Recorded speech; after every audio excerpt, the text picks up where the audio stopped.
నువ్వు ఇదిరా by. Yes, నేను ఒప్పుకుంటా, మీరన్నా దొరల పాలన ఉన్నది, మీరన్నా చాలామంది చిన్న చూపుగా చూడడము, ఇట్లా చేతులు కట్టుకోవడం ఎంతెందుకు. తెలంగాణ ముఖ్యమంత్రి రెండవ ముఖ్యమంత్రి అయినటువంటి రేవంత్ రెడ్డి గారు చెప్పలే ఇంటర్వ్యూలో, మా ఇంటి ముందు ఇట్లా తలలు దించుకొని చేతులు కట్టుకొని పోతుండే, అసలు మేము ఇట్లా దొరలం మేము. ఇప్పటికి కూడా ట్రోల్ అవుతుంది చూడండి ఆ ఇంటర్వ్యూ లైన్. ఒకప్పుడు ఎమ్మెల్యే ఉన్నప్పుడు, జెడ్పీటీసీ ఉన్నప్పుడు మేము మా తాతలు మా తండ్రుల దగ్గర ఇట్లా కన్నెత్తి చూడాలంటేనే భయపడుతుండే. ఒకప్పుడు ఉండేది మల్లన్న గారు, ఇప్పుడు అట్లా లేదు. ఇప్పుడు ఎవడో ఒకడు ఈ సన్నాసులు ఉన్నారు చూడు, నానమ్మ చెప్పిందని చెప్పి మా దళిత బిడ్డను చంపేసినారు, ప్రేమ పెళ్లి చేసుకుందని చెప్పి. అటువంటి వెధవలు దుర్మార్గులు ఉంటారు తప్ప ఇప్పుడు జనరేషన్ మారింది. ఎవరు కూడా రిజర్వేషన్ చూడట్లేదు, చదువును చూస్తున్నారు, ఎడ్యుకేషన్ చూస్తున్నారు, డబ్బు సంపాదనలో పడుతున్నారు. ఎందుకంటే మనుషులకు చాలా టెన్షన్స్ ఉన్నాయి, చాలా టెన్షన్స్ ఉన్నాయి, ఎన్నో రకాల టెన్షన్స్ ఉన్నాయి. వాడు పని చేయకపోతే వాడికి పూట గడవదు. పొద్దున్న నుంచి రాత్రి వరకు రెక్కలు ముక్కలు చేసుకొని ట్యాక్సులు కట్టాలి. ట్యాక్స్ టెర్రరిజం నడుస్తోంది మనది భారతదేశంలో. ట్యాక్సులు కట్టాలి ఏదో ఒక రూపంలో. ఉప్పు పప్పు దగ్గర నుంచి, బియ్యం దగ్గర నుంచి, ఆఖరికి సినిమాకి పోతే తినే పాప్కార్న్ దగ్గర నుంచి ప్రతి దగ్గర మనం ట్యాక్స్ కడుతున్నాం. వాడు రెక్కలు ముక్కలు చేసుకొని ట్యాక్సులు కట్టంగా వాడికి ఏం మిగలదు. వాడికి ఏం తెలుసు ఈ బీసీ రిజర్వేషను, లేకపోతే ఓసీ రిజర్వేషన్, వాళ్ళకి ఏం తెలియదు. ఎందుకంటే వాళ్ళ మిడిల్ క్లాస్ బతుకులు ఇవన్నీ ఆలోచించవు.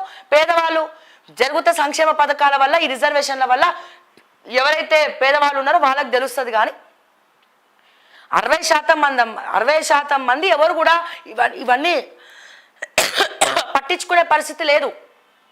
సామాన్య ప్రజల గురించి మాట్లాడుతున్నా, అన్ని సామాజిక వర్గాలకి సంబంధించినటువంటి సామాజిక వర్గాల గురించి నేను మాట్లాడుతున్నా.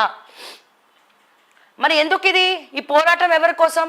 రాజకీయంగా ఎదగాలనుకునే వాళ్ళ కోసం, రాజకీయంగా పదవులు రావాలనుకునే వాళ్ళ కోసం. ఎస్, రావాలి, వాళ్ళు కూడా రాజకీయాల్లో ఉండాలి, మాట్లాడాలి, కొట్లాడాలి, నీతిగా నిజాయితీగా మాట్లాడాలా, నలుగురికి న్యాయం జరిగే విధంగా మాట్లాడాలి, నలుగురికి న్యాయం జరిగే విధంగా కొట్లాడాలి. అది కదా ఒక లీడర్ తత్వం, అది కదా.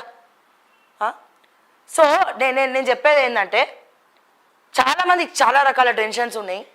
సో పొద్దున్న లేస్తే బతుకు నీడవాలి, పొద్దున్న నుంచి రాత్రి వరకు కష్టపడాలి, రెక్కలు ముక్కలు చేసుకుంటే మళ్ళీ నెల ఈఎంఐలు కట్టాలి. ఈ పేదవాళ్ళు కూడా కూలీలకు పోవాలి, మళ్ళీ ఎవరు ఏ సంక్షేమ పథకం ఇస్తారా, ఎక్కడ ఏమవుతుందా అని చెప్పి వాళ్ళు ఆలోచించాలి.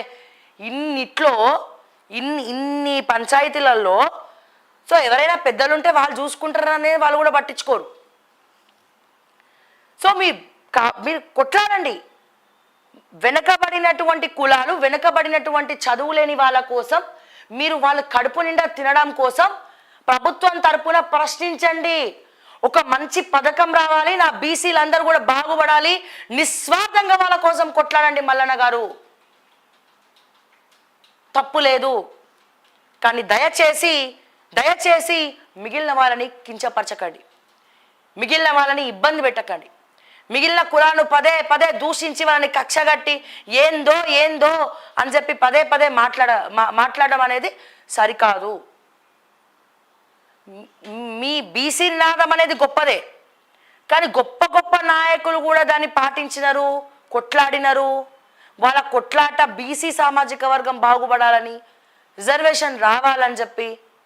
ఓకే, కానీ వేరే కులాలను కానీ ఎక్కడ కూడా వాళ్ళు కించపరచలేదే, ఎక్కడ కూడా ఒక్క మాట ఇట్లా తూలలేదే. సో దయచేసి ఏదైనా ఒక మాట మాట్లాడేటప్పుడు 1కి 100 సార్లు తీన్మార్ మల్లన్న గారు ఆలోచించుకోవాలి. ఎందుకంటే ఎవరేం మాట్లాడినా మమ్మల్ని కూడా అదే తోవ బ్లాక్మెయిల్